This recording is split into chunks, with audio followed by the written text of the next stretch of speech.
हवा पानी लगातार खराब हो रहा है, यानी कि वातावरण क्लाइमेट में बहुत से बदलाव हो रहे हैं जो हम इंसानों की जिंदगी या किसी भी तरह के जीव के लिए नुकसानदायक है। लगातार होते इस एनवायरमेंटल चेंज का हमारी सेहत पर भी असर पड़ रहा है। कई रोग इसकी वजह से हमें देखने को मिल रहे हैं। हवा खराब होती और प्रदूषित हवा के कारण जो एक रोग सबसे ज्यादा तेजी से फैल रहा है वो है अस्थमा का। इसी पर बात करने के लिए आज हमारे साथ हैं डॉक्टर मानव मनचंदा। डॉक्टर मानव मनचंदा से पहला सवाल लेते हैं और उनसे जानते हैं कि अस्थमा आखिर है क्या और ये कैसे होता है। अस्थमा लंग्स की एक बीमारी है जिसकी वजह से लंग्स में स्वेलिंग आ जाती है और लोगों में बलगम ज़्यादा बनने लगता है। इसके लक्षण ऐसे होते हैं कि मरीज को सांस फूलता है, खांसी होती है और इसके कई सारे कारण हैं जिसकी वजह से ये लंग्स में प्रॉब्लम करता है। अस्थमा के कुछ हेरिडिटी फैक्टर्स होते हैं जिनकी वजह से आपकी इसको होने की पॉसिबिलिटी बढ़ जाती है, लेकिन ऐसा ज़रूरी नहीं है कि केवल हेरिडिटी की वजह से हो। इसके और भी बहुत सारे कारण होते हैं, बट हाँ, अगर आपके परिवार में, आपके पेरेंट्स में, आपके ग्रैंड पेरेंट्स में अस्थमा की हिस्ट्री है तो आपके अस्थमा होने की पॉसिबिलिटी बढ़ जाती है। डॉक्टर मानव, कोई ये कैसे पता लगाए कि जो खांसी या सांस फूलना या जो दूसरी चीजें जो भी समस्याएं अस्थमा के दौरान आ रही हैं वो सामान्य नहीं है और वो अस्थमा के लक्षण हैं? मतलब कुल मिलाकर ये बताएं दर्शकों को कि अस्थमा के लक्षण किस तरह के होते हैं। शुरुआत में लोगों में लक्षण जो सबसे कॉमन देखा जाता है वो सांस फूलना होता है, या कई बार लोगों को केवल खांसी होती है जिसकी वजह से वो कई बार इस चीज़ को इग्नोर करते हैं कि उनको अस्थमा की शुरुआत हो रही है। और किसी किसी को तो केवल नज़ला जुकाम ही होता है, हल्का सा सांस फूलता है। मोस्टली ये सब शुरुआती लक्षण होते हैं अस्थमा के। डॉक्टर मानव, आपने बताया कि अस्थमा क्या है, उसके शुरुआती लक्षण क्या हैं। अब अगर किसी को आपके सामने अस्थमा अटैक आ जाता है, आपके किसी रिश्तेदार को, आपके किसी दोस्त को या खुद आपको भी अगर अस्थमा अटैक आ जाता है, उस स्थिति में क्या किया जाना चाहिए? किस तरह के फर्स्ट एड्स जो हैं जो दी जा सकती हैं? अस्थमा का अटैक आने पर सबसे पहले अगर आपके पास कोई भी इनहेलर या नेबुलाइजर की उपस्थिति है तो आप उसका तुरंत से तुरंत यूज़ करें। 1 मिनट के अंदर आप यूज़ करें, उसके बाद आप विदिन 15 मिनट्स उसको 3 बार यूज़ कर सकते हैं। फिर भी अगर आपका अटैक नहीं थम रहा है तो आप अपने नियरेस्ट डॉक्टर से संपर्क करें। मोस्टली वो लोग आपको वहाँ ट्रीट करेंगे, नेबुलाइज करेंगे, कुछ इंजेक्शंस देंगे जिससे ये अटैक अगर आप टाइम से पहुँचें तो आराम से ट्रीट हो सकता है। डॉक्टर मानव, आपने बताया अस्थमा के शुरुआती लक्षणों के बारे में, ये भी कि अस्थमा होता कैसे है। अब अगर किसी को वो शुरुआती लक्षण दिख रहे हैं और आप ये सोच सकते हैं और ये स्पष्ट रूप से समझ पा रहे हैं कि ये जितने भी 4-5 लक्षण हैं ये अस्थमा के हैं, तो वो किन मेडिकल टेस्ट के लिए जाए? कौन से ऐसे मेडिकल टेस्ट होंगे जिससे कि ये डायग्नोज होगा कि हाँ, आपको अस्थमा ही है, कोई दूसरा संक्रमण नहीं है? अस्थमा का जो डायग्नोसिस है वो हमारा सबसे पहले हिस्ट्री से शुरू होता है कि प्रॉपर हम हिस्ट्री लेते हैं पेशेंट की। फिर उसका फिजिकल एग्जामिनेशन डॉक्टर करते हैं जिसमें उसके चेस्ट में स्टेथो लगा के हमको वीजिंग सुनाई दे तो हमें काफ़ी हद तक क्लियर होता है कि अस्थमा की पॉसिबिलिटी है। फिर कंफर्म करने के लिए इसके लिए एक पल्मोनरी फंक्शन टेस्ट होता है जिसमें मरीज को एक मशीन में फूंक मार के उसके लंग्स की ताकत को देखा जाता है और अस्थमा है कि नहीं उसको डायग्नोज किया जाता है। कुछ स्पेशल टेस्ट भी होते हैं जैसे एलर्जी टेस्ट, वो हम अगर ज़रूरत लगती है कि डायग्नोसिस करने के लिए तो हम उसको भी करते हैं। किसी पेशेंट में एक्सरे या सीटी स्कैन का भी सहारा लेना पड़ता है। तो ये सब इसके टेस्ट हैं। डॉक्टर, एक बड़ा सवाल आता है कि अगर आपको ये पता चल गया कि आपको अस्थमा है तो सबसे पहला स्टेप आप क्या लें? अस्थमा का पता चले तो सबसे पहले आप अपना एक बेसलाइन चेकअप कराएं अपने डॉक्टर से कि आपका अस्थमा कितना सीवियर है, माइल्ड है, मॉडरेट है कि सीवियर है। ये कैटेगरीज हैं जो वर्ल्ड हेल्थ ऑर्गेनाइजेशन ने बनाई हुई है, इंटरनेशनल गाइडलाइंस हैं, क्योंकि इस कैटेगराइजेशन के हिसाब से ही आपका ट्रीटमेंट होता है कि जिस हिसाब से आपका अस्थमा है उस हिसाब से आपको क्या दवाई चाहिए।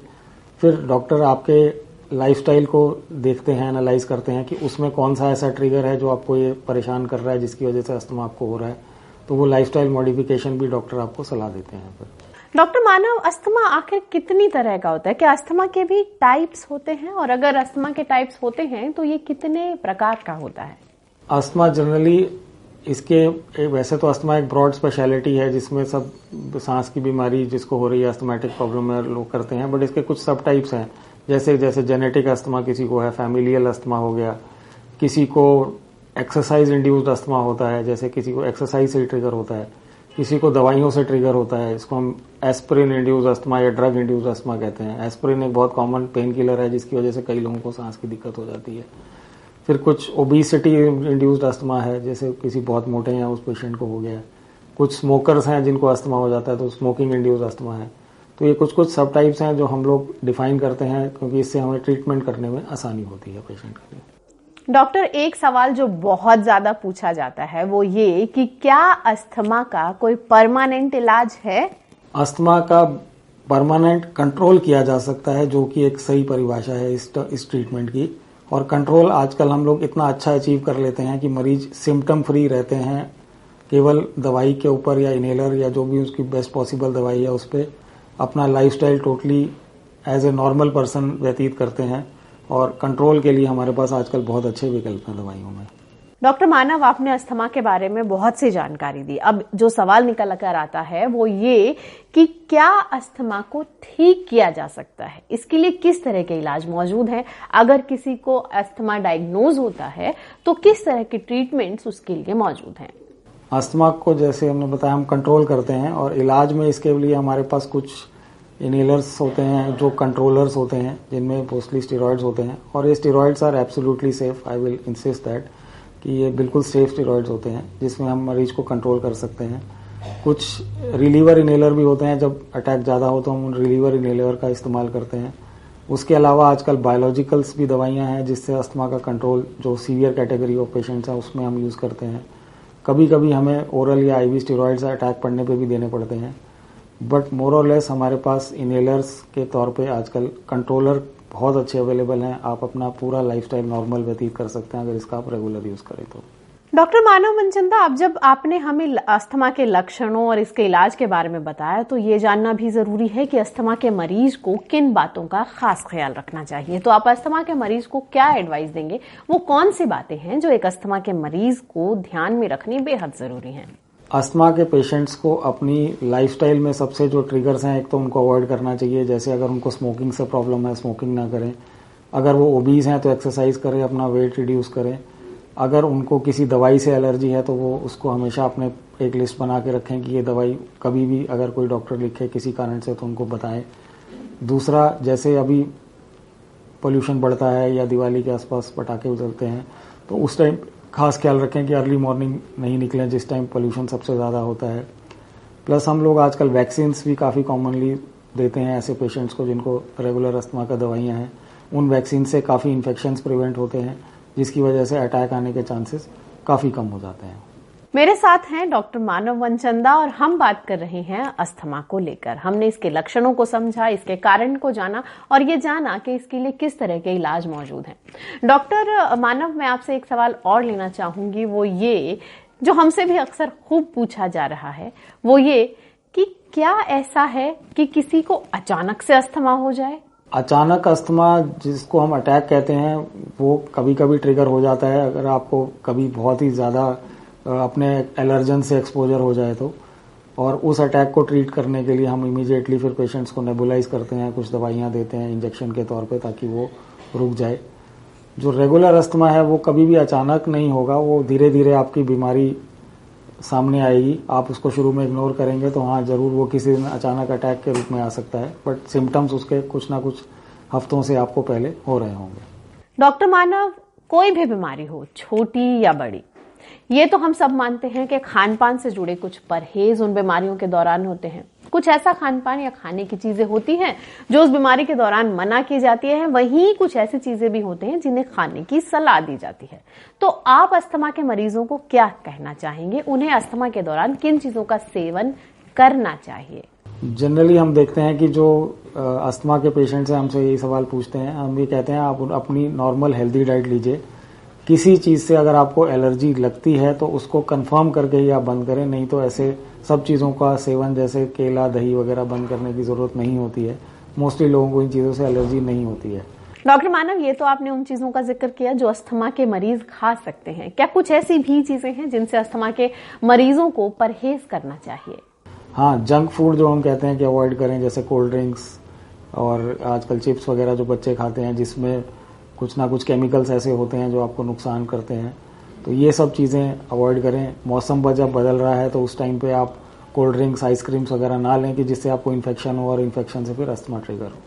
डॉक्टर मानव, मेरे फोन में एक ऐप है जो मुझे वेदर अपडेट देती है। उसी का कोई एक फीचर है जो मुझे वायु की गुणवत्ता से भी अपडेट कराता है। मैं दिल्ली में रहती हूँ और जब भी रोज सुबह मुझे उसका एक नोटिफिकेशन आता है वो मैक्सिमम ऑरेंज या रेड ही होता है, जिसमें यह कहा जाता है कि मैं घर पे रहूं, बाहर ना निकलूं, क्योंकि बाहर जो हवा है वो मेरी सेहत के लिए नुकसानदायक है। प्रदूषण बढ़ रहा है। ऐसे में अस्थमा के मरीजों को किन चीजों का ध्यान रखना चाहिए? बाहर तो निकलना जरूरी है, आप खुद को घर में कैद तो नहीं कर सकते, बहुत से काम हैं। तो कौन सी ऐसी चीजें हैं जिनका ख्याल अस्थमा के मरीजों को रखना चाहिए ताकि वो खुद को सेफ रख सके? जैसे जैसे प्रदूषण बढ़ रहा है, हम देख रहे हैं कि अस्थमा की प्रॉब्लम जिनको है वो ज़्यादा परेशान होते हैं। तो मेरी उनको सलाह ये है कि जिस टाइम पोल्यूशन सबसे पीक पे है, जैसे अर्ली मॉर्निंग और लेट नाइट, उस टाइम वो कम से कम घर से बाहर निकलें। आजकल अगर निकलें भी तो हमने देखा मास्क जो लगा के निकलते हैं तो उससे काफ़ी हद तक लोगों को बेनिफिट होता है। अपनी रेगुलर दवाई जो आपकी चल रही है उसको इस टाइम पे बिल्कुल बंद ना करें, क्योंकि अगर बंद करी और कंट्रोल बिगड़ा तो फिर एक्यूट प्रॉब्लम हो सकती है।